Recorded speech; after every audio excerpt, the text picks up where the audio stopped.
Hello everyone. Lesson मैं am Taram Nokchari. जैसे कि topic is the process and basis of accounting the tausi. Accounting process से अहंबदा origin अमसुंग identification दगे होई. Karamba transaction record तौई एकोइना ममांगदा खंग्रे money की term दा measure तौई आवखक transaction तौईना.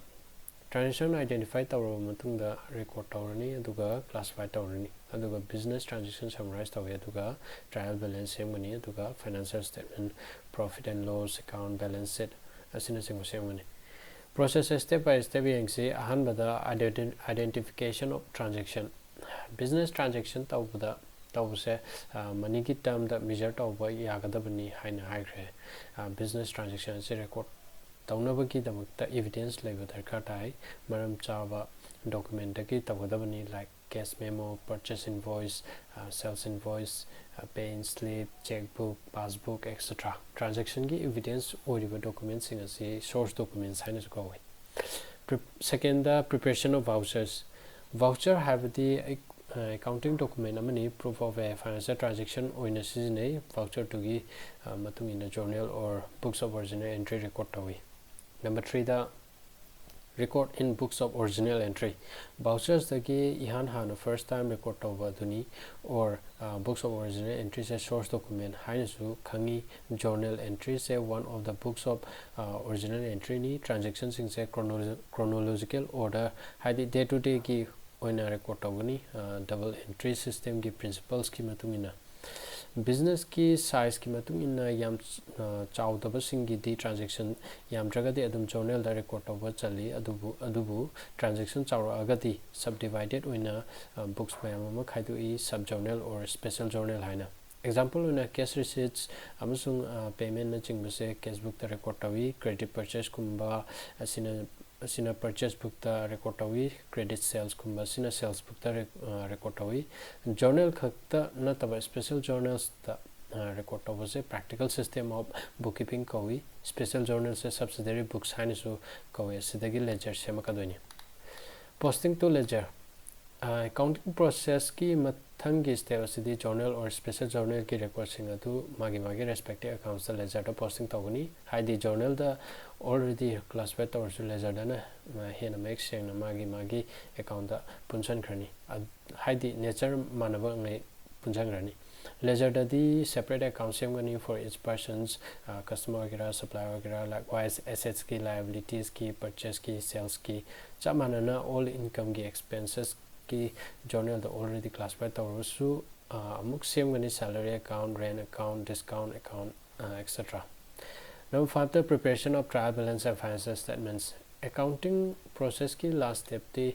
ledger account balance tawba duga trial balance prepare tawgani trial balance has a statement amani masida ekoina balancing tawda khangani lali amasung chumi haiba khangani tally tawda manadaba targati error laire khangani aduga rectify tawgani trial balance the ledger account ki balance loinmak yawgani aduna ekoina financial statement haidi trading and profit and loss account amasung balance sheet semakani mathang the basis of accounting khangsi ekoina accounting tawse main oiba objective the profit and loss khangnaba business enterprise amagi tawni accounting period lorpada basis makhalani lay profit and loss khangnabagi cash basis haibama aduga accrual basis haibama cash basis tadi cash when receipt tawdru make income record tawde chamanana expenses so cash when paid tawra kanda khak record tawi samna harbada credit transaction ngai record tawde habni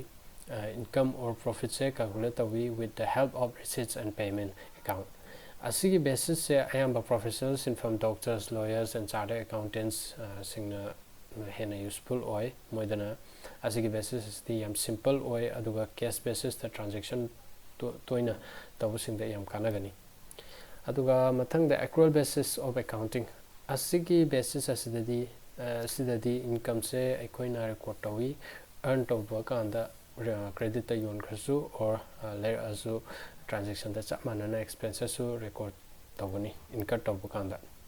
accrual basis the profit na traga loss oi have se koina magi accounting period lor pa kanda revenue tan kibam so expenses in matching tawba kanda khangi Masida outstanding expenses, private expenses, accrued incomes, incomes received in advance, asigumba mayam ama yawani. Companies Act 2013 gi matung ina company kudima accrual basis ta account record tawani.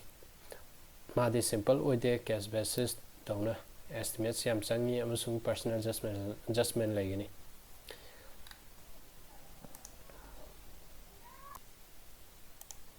Mathang the hybrid or mixed basis of accounting khangsi cash basis ka accrual basis ka gi mixture ni revenue amsung assets cash basis ta record tawani aduga expenses ka liabilities na accrual basis ta record tawani masi amba professional miyoi sing seasonai like doctors engineers hybrid system of accounting is acceptable oi amsung approved system amani as per judgments of the courts.